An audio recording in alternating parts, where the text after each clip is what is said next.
네, 강원도의 현안과 이슈를 짚어보는 헬로 이슈토크 시간입니다. 12대 5. 지난 6월 1일 치러진 제8회 전국 동시지방선거를 통해 당선된 국민의힘과 더불어민주당의 광역자치단체장 숫자인데요. 윤석열 새 정부의 바람이 강원도에도 영향을 미쳤습니다. 국민의힘이 강원도지사를 비롯해 14개 시장 군수를 석권하는 등 압도적인 승리를 거두면서 4년 만에 강원도의 정치 지형이 새롭게 짜였죠. 헬로 이슈토크 오늘 이 시간에는 6일 지방선거 결과에 대한 자세한 내용 강릉원주대학교 김영식 교수와 함께 분석해 보도록 하겠습니다. 스튜디오에 김영식 교수 나와 계십니다. 안녕하세요. 네, 안녕하세요. 네, 자, 앞서 오프닝에도 좀 언급을 했었지만 이번 지방선거에서 전국적으로 12대 5의 비율로 국민의힘이 압승을 하는 결과가 나왔는데, 자, 먼저 전체적인 분석부터 좀 해주신다면 한 말씀 해주시죠. 일단 이제 국민의힘의 성공이다 이렇게 볼 수 있는데 완전한 것은 아니고요. 절반의 성공이다 이렇게 이제 볼 수가 있습니다. 사실 이제 지난 3월 초에 있었던 대선의 영향이 지방선거에도 미쳤다 이렇게 볼 수가 있습니다. 뭐 대선 때도 박빙이었지만은 사실 윤 대통령이 이제 밀렸던 지역 중에 하나가 경기도였지 않습니까? 그럼에도 불구하고 이번에도 똑같이 뭐 박빙이긴 했지만은 경기도를 이제 민주당에 내줌으로써 국민들이 어떤 견제에 대한 것이 좀 나타난 것이 아니냐 하는 것으로 볼 수가 있겠습니다. 예, 그렇군요. 근데 이제 전국적인 흐름과 마찬가지로 강원도민들 역시 이제 견제보다 좀 안정을 택했다 이렇게 좀 볼 수 있을 것 같은데 이번 선거 결과에 대한 좀 원인 어떻게 좀 분석할 수 있을까요? 강원도 경우에도 18개 선거 중에서 이제 14개가 국민의힘이고요. 그중에 이제 4개가 더불어민주당 소속의 지방자치단체장이 이제 들어섰는데요.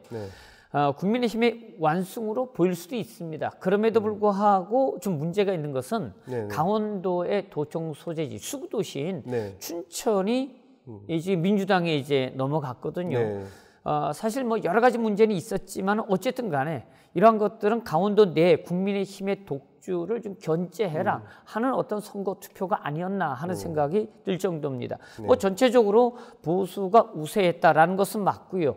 진보 측에서는 뭐 여러 가지 이제 문제점이 있었고 또 그로 인해서 어쨌든 뭐 국민들이 투표가 떨어진 것 또한 사실이다 이렇게 볼 수 있겠습니다. 네, 그렇군요. 자, 이제 보수의 텃밭으로 불리던 강원도 이제 지난 2018년 지방선거에서는 변화하는 좀 모습을 보이기도 했는데 4년 만에 다시 이제 제자리로 돌아온 현상 이건 좀 어떻게 볼 수 있을까요? 하나는 이제 새로 들어서는 윤석열 정부에 대한 견제보다는 안정을 택했다. 뭐 이렇게 볼 수가 있는 것이고요.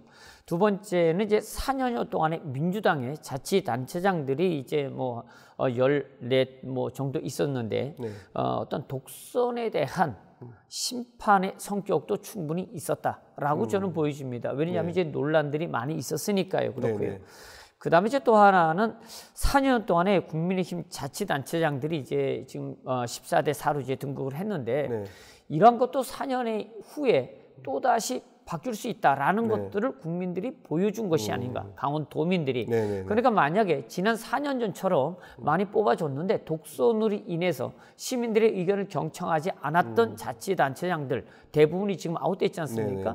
4년 후에 국민의힘도 똑같이 그렇게 될 수 있다라는 것을 보여준 선거가 아니었나. 그래서 앞으로는 물론 이제 이번 선거가 정당의 어떤 흐름으로 만들어진 것이 맞다라고 보여지지만 그중에 인물론이 그래도 성공적이었다라고 하는 것은 이러한 것들을 대변하고 있지 않나 하는 생각이 듭니다. 유권자들 무서운 걸 알아라. 뭐 그렇죠. 이런 걸 수도 있겠네요. 맞습니다. 그 앞서 방금 말씀도 해주셨지만 이제 춘천을 비롯한 일부 지역에서는 민주당 후보들이 당선되면서 그 일명 윤풍에서도 인물론은 여전히 유효하다는 점을 좀 보여주기도 했는데 이 부분에 대해서 조금 상세히 말씀해 주시죠. 사실 이번 선거에서 민주당은 인물론, 국민의힘은 코드론을 이제 들고 나온 것이 사실 있습니다. 그것을 중점적으로 이제 공천을 했는데 문제는 이러한 이제 공천하는 과정에서 많은 문제점들이 야기됐습니다. 그래서 일각에서는 자치단체장, 그다음에 시군 의원들 같은 경우에는 공천제를 없애야 된다라는 논란도 많이 있었거든요. 뭐 어제 오늘 얘기는 아닙니다. 하지만 이제 국회의원들이 뭐 자신들의 선거를 위해서 어쨌든 없애는 건 쉽지 않아 보이고요. 이번에 이제 사실 이제 공천에 많은 문제점이 여야가 다 있었다고 말씀드렸는데 그 중에 하나가 춘천 같은 경우에는 민주당이 그래도 성공적으로 추천한 이해가 되지 않나 하는 생각이 드는 것은 사실 지금 이제 당선인 육동한 이제 전 강원연구원 원장 같은 경우에는 사실 더불어민주당 경선에서 공천을 받기는 쉽지 않았다라는 것들이 전체적인 의견이었거든요. 그럼에도 불구하고 반은 뭐 일반 이제 인들의 뭐 여러 가지 여론조사를 통해서 왔지만은 어쨌든 전략 공천 지역주로 묶어서 전략 공천으로 된 거나 다름이 없습니다. 그런데 어쨌든 본선에서는 경쟁력이 있는데 당내 경선에서는 사실 경쟁력이 없다라고 봤었거든요. 근데 이것을 전략 공천을 통해서 춘천시를 더불어민주당이 가져왔다는 것은 그나마 인물론이 맥혔다. 이렇게 이제 볼 수 있지 않을까 하는 생각이 듭니다. 네, 그렇군요. 자, 이번 선거 결과를 통해서 강원도의 정치 권력이 이제 새 판을 짜게 됐는데, 자, 이것이 강원도 그리고 강원도민들에게 좀 미치는 영향 좀 어떻게 볼 수 있을까요? 전체적으로 이제 자치단체장이 바뀐다 그래서 뭐 특별한 것이나 아니면 이제 급변할 수 있는 것들이 거의 없습니다. 왜 그러냐면 장만 바뀌는 것이지 거기에 뭐 국장, 과장, 공무원들이 바뀌는 것은 전혀 아니거든요.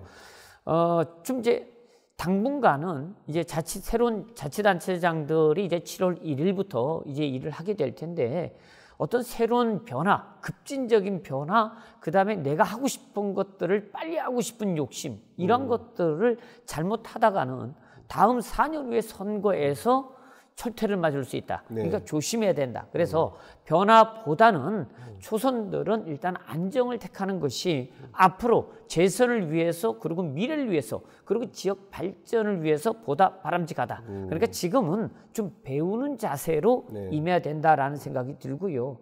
그 다음에 이제 당장 급한 것은 뭐냐면 자치단체장이지만은 기본적인 것은 이번 이제 도지사의 역할이 상당히 중요한 것이 강원도가 특별자치도로 이제 지정이 됐지 않습니까? 그러면 앞으로 이제 강원도를 새로운 강원도로 어떻게 만들어 갈 것이냐 하는 것은 무척이나 중요합니다. 그 역할을 이번에 뽑힌 강원도지사가 해야 되거든요. 그런 큰 프로젝트를 진행해 나가면서 이제 기초자치단체장들과 많은 이제 토론, 의견 교환 이런 것들을 통해서 여러 가지 이제 법안이라든가 아니면 이제 미래 중장기 프로젝트 이런 것들을 만들어 가야 되거든요.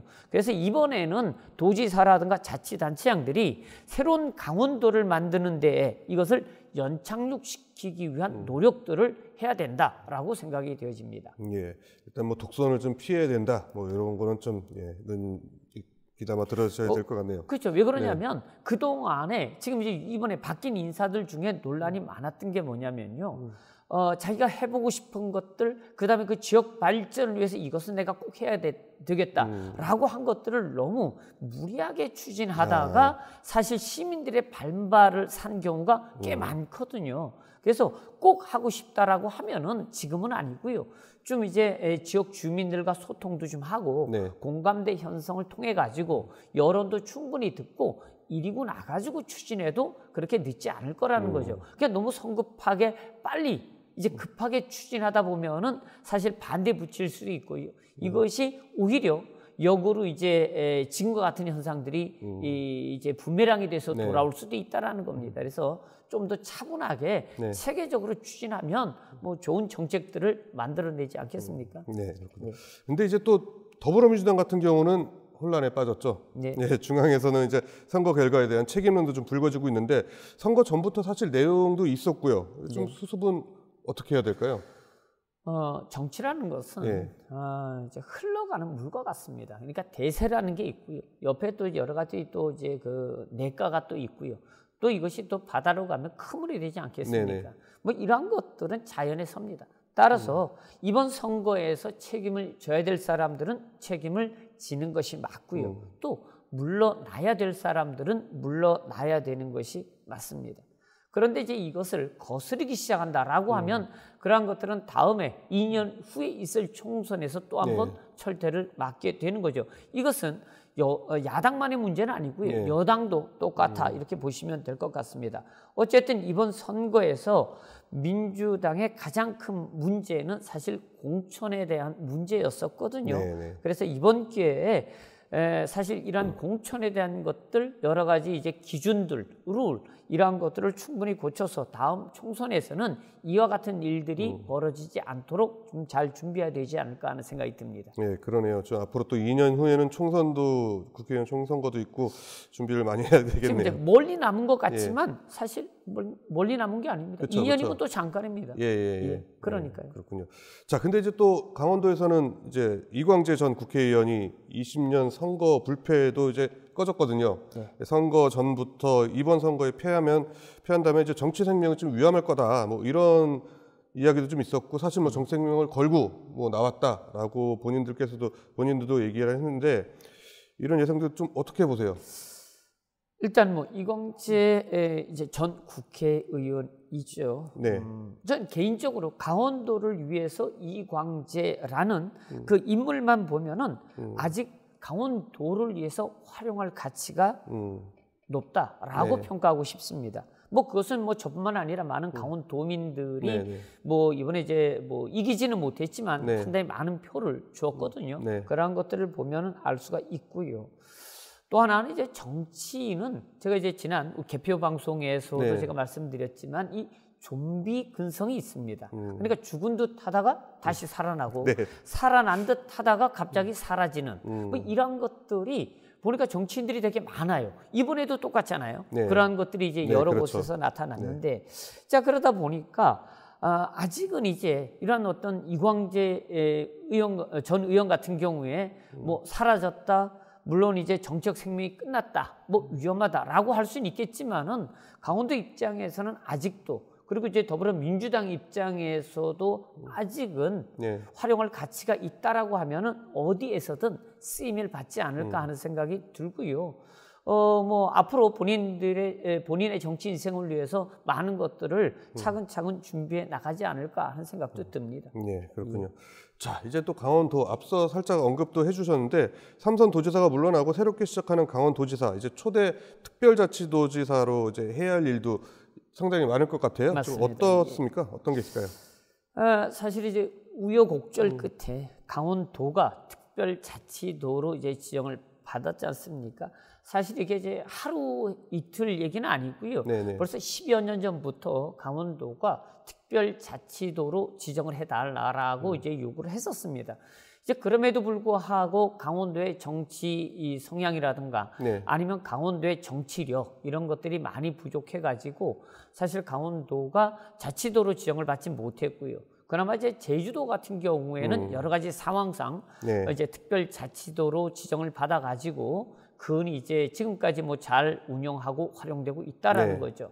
앞으로 이제 강원특별자치도도 제주특별자치도와 같이 그 이제 모델로 삼으면 되니까요. 여러 가지 장점들은 우리가 가져다가 좀 쓰면 되고요. 그리고 지금 이제 제주도 같은 경우에도 문제점이 없는 것은 아닙니다. 무슨 문제냐면 특히 이제 난개발 문제, 특히 이제 외국 자본들이 대다수가 중국 자본이나 중국 화교 자본들이 들어와 가지고 제주도를 지금 다 파헤쳐 놨거든요. 그게 난개발로 인한 많은 문제점들이 야기되고 있는 것도 사실입니다.